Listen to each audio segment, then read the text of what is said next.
Have you downloaded your free copy of the Biblio Lifestyle 2023 Spring Reading Guide? It's a free downloadable PDF guide that shares some of the best new books of the season, along with a list of fun things to do, spring-themed recipes, and tips to help improve your reading life. So visit springreadingguide.com to download your free copy of the 2023 Spring Reading Guide. That's springreadingguide.com for your free copy of the 2023 Spring Reading Guide. Now, on to the episode.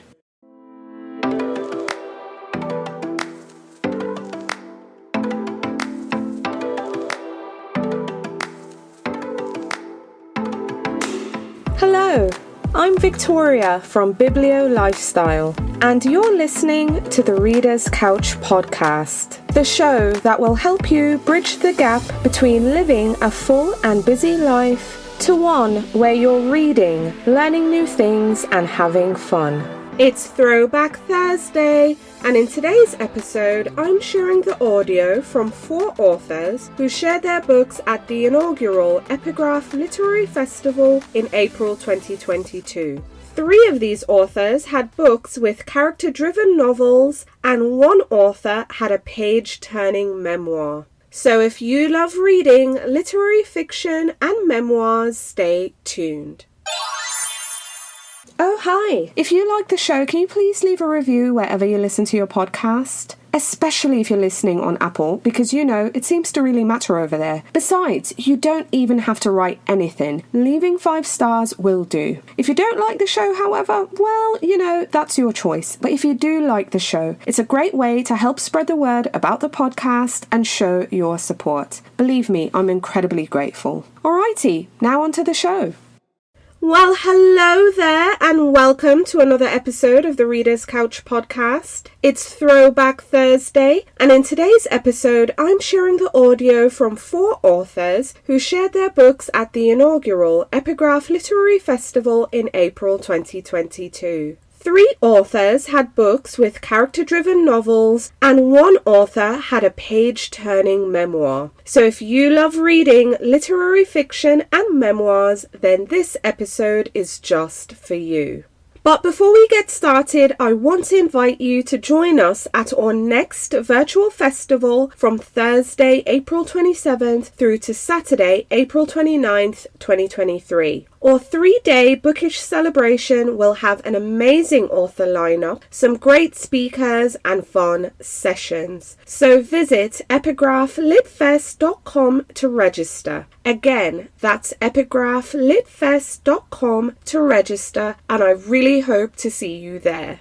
Okay, so now back to today's episode. In today's podcast, and in every Throwback Thursday from now until the next event, which starts on April 27th, I will be sharing the audio from the author sessions here on the podcast. Today, we are sharing the audio from 3 literary fiction authors and 1 author who shared her memoir at the April 2022 festival. You will be hearing from Christine Kandic-Torres, the author of The Girls in Queens, Lisa Bird Wilson, author of Probably Ruby, Nina LaCour, author of Yerba Buena, and Sutanya Dacres, author of the memoir Dinner for One. So I hope you enjoy the audio from the authors sharing their books at the festival, and you can find a link with a list of all their books in the show notes. So let's get into the episode. First, I'd like to introduce you to Christine Kandic-Torres, the author of the novel The Girls in Queens. Hi, my name is Christine Kandic-Torres. I'm a novelist and a native New Yorker, though I am calling in today from Connecticut, where I currently live. I am excited to have the opportunity to talk to you all today about my debut novel, The Girls in Queens, coming out June 14th, 2022 from Harper Via. Set primarily during the New York Mets 2006 playoff run, The Girls in Queens explores the joy, the complexity, and the furious loyalty of female friendship. The story focuses on 2 young Latinas named Brisma and Kelly, who who will do anything for each other, growing up along Clement Moore Avenue in Queens. While Brisma is more of the wallflower type to the alluring and vibrant Kelly, the two remain bonded together as best friends, as Mets fans, and as survivors until high school, when Brian, the local baseball hero, begins dating Brisma, and Kelly was not built to be a third wheel. Later on in college, they all reconnect as Mets fans, and their friendships are put to the ultimate test when Brian is accused of sexual assault. At first, the girls rally to support him, and while Kelly remains staunchly by his side, Brisma starts to have doubts as memories of her relationship with him begin to resurface. As Brisma embarks on this journey to discover the truth once and for all, the girls are forced to contend with whether their shared history is enough to sustain their future. The novel is called The Girls in Queens, which obviously literally refers to the characters in the book. These are girls in Queens, New York. But I also chose the title because it suggests the children or the young girls inside all of us, which is to say what happened to us as children, as young girls, that made us into the queens or the grown women that we are today. The novel is told in alternating timelines between 1996, 2000, and 2006, and it explores the furious loyalty of young women, the complications of sexual assault allegations in communities of color, and the danger in forgetting that sometimes monsters hide in plain sight. I wrote this book for many reasons. Much has been said about believing women in the wake of the Me Too movement and the Time Up movement, which of course I agree with, but what I wanted to explore was why we have to say that in the first place. Why don't we believe women? Why as women do we not believe others? Why as sexual assault survivors do we sometimes not believe others when they come forward with their own allegations? I wanted to dive into that. How did we get here? Who taught us to protect the men in our lives, in particular in communities of color, in the Latino community? Who taught us to privilege the lives of men of color who already have so many obstacles stacked against them over our own lives? In order to do that, in order to explore those questions, I wanted to set up this deep, intimate, powerful friendship between young girls, and to set them in a world that insists on either ignoring or silencing them. I wanted to write about those kinds of intense friendships that we have early in childhood that are sometimes built for survival, that are necessary to survive. And there's a lot of beauty in that, but it also can be frightening and sometimes can end up being sort of toxic, codependent. There is as much love and joy in this novel as there is heartbreak and loneliness, which I think sums up the nature of a lot of early friendships between girls and young women. And I set their story against the backdrop of the 2006 Los Mets team,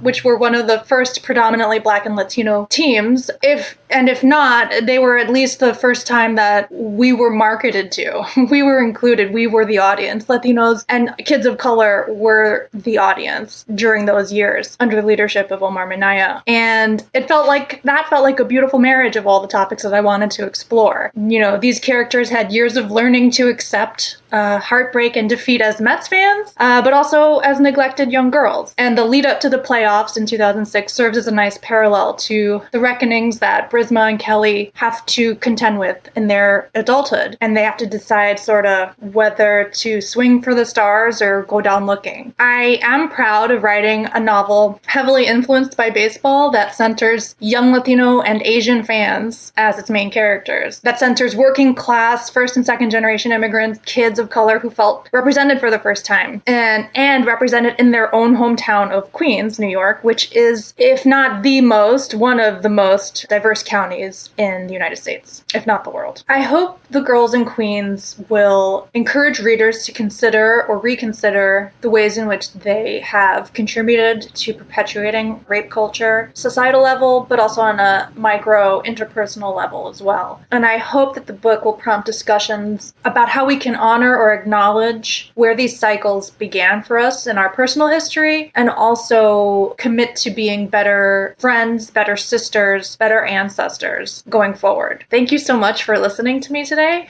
The Girls in Queens will be out and available in your local bookstores June 14th, 2022 from Harper Via. Of course, pre-orders are always welcome. Thank you again, and I hope you enjoy the book. Next, I'd like to introduce you to Lisa Bird Wilson, the author of the novel Probably Ruby. Ansei, Tanishi, hello. My name is Lisa Bird Wilson, and I'm the author of Probably Ruby, a novel. Marcy, thank you very much to the Epigraph Literary Festival. I'm very pleased to be a part of this festival, a free festival to celebrate literature and the literary lifestyle. People often ask me about the title of my book, Probably Ruby. And the book is about Ruby, who is Indigenous and adopted. She's been raised in a white home, in a white family, and really assimilated into a culture that's not hers. So Ruby's background is as a Métis and Cree woman. And so we see in the book, we see Ruby as a young child, as a young person, growing up and trying to understand, how she fits in and what her place in this world is. And I like to say that I see Ruby as spending her entire life trying to find her way home. And so for Ruby, the idea of family and kinship and where she's come from turns out to be everything. It's very much a part of what she seeks and what drives her. So it's really her motivation and her motivating force. Throughout the book, there are a number of relationships, what we call in Cree Wakotowin. So this idea of relatedness or relationship. And there are a variety of characters who have the chance to tell their stories or have their stories heard. So characters who are part of her biological family, part of her adopted family, friends, different people who are important to her in her life. And so those stories come to light, and then they create this layering for Ruby, a layering about, that gives the reader a greater understanding of who Ruby is and what Ruby's all about. So those connections are really critical to Ruby. They drive Ruby in a lot of ways. If you read the book, you'll see them driving her relationships and how she approaches relationships. Ruby is a bit of a high-spirited character. She's got a lot going on. She has a great big laugh. She, uses this laugh in a variety of ways. She sort of flings it around to assert herself or to show people who she is or to deflect from things that she, doesn't want to deal with at the moment. For me, the character of Ruby really came to light for me, or really sort of came alive for me when, as a writer, I found Ruby's laugh, and I was able to then take Ruby even further as a character and be able to develop her, more complexly, and it just allowed her to open up and do some of the, kind of wild and crazy things that she does, but also to understand more, for me, her vulnerabilities and her humanity. And I think that for readers, I want Ruby to be a very human embodiment and a very human character related to Indigenous experiences, under colonization, right? Under this system that has taken us away from our families and tried to assimilate us. So adoption, foster care, social welfare type programs have been a part of that history. You'll also see characters from her background in her family who have been a part of the residential school system, which was another,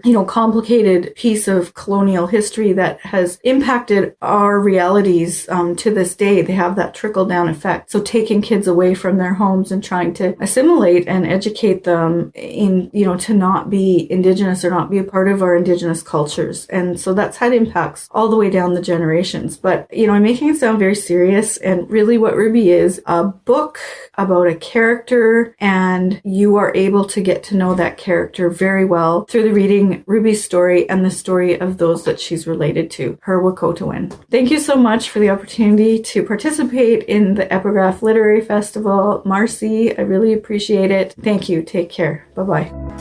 Next, I'd like to introduce you to Nina LaCour, the author of the novel Yerba Buena.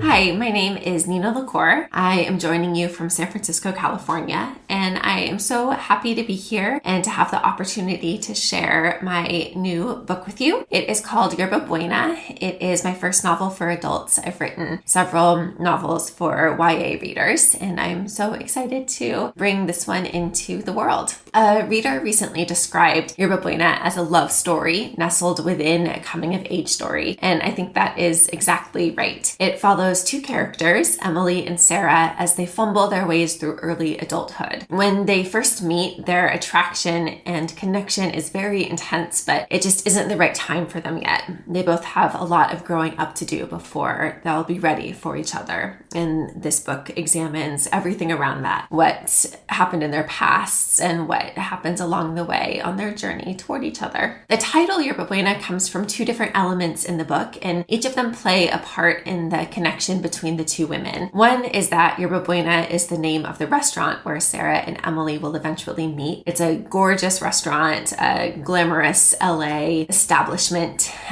Sarah will be bartending, Emily will be doing the flowers, and that's when they'll first catch sight of each other. The other reason that it's called Yerba Buena is that it's the name of a herb like mint that's native to California, and this is a very California novel. Both women are true products of their environments. Sarah is from the wild, drug and poverty-stricken, naturally beautiful Russian River area of Northern California. It has ancient redwoods and a wide river that feeds out to the Oakland. It has ancient redwoods and a wide river that leads to the ocean. It's just a really gorgeous, rich place. Emily is from Los Angeles, and she is the daughter of Creole people who left New Orleans for LA as part of the Great Migration. Her family history is based on my own father's side of my family. I modeled her grandparents' story on my own grandparents and even used details from their wedding and houses and lines from love letters that my grandfather wrote to my grandmother. The big questions that the book asks